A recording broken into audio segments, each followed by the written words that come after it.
Hi everyone, আজকে আমরা food challenge করলাম। চ্যালেঞ্জটা হলো 1 মিনিটে কে কটা ফুচকা খেতে পারে। আর বলে রাখি, এটা কিন্তু পুরোটাই হোমমেড।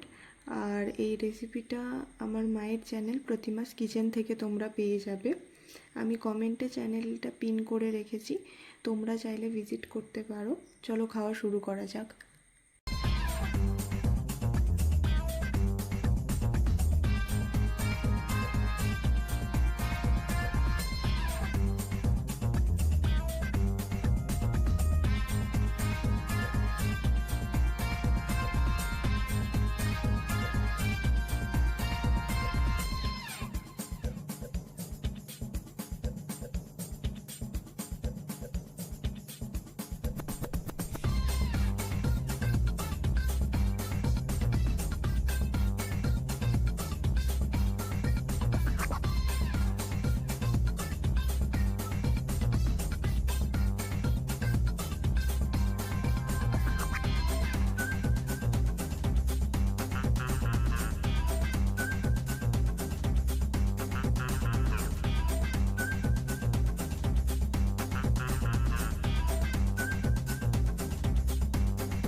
खत्म।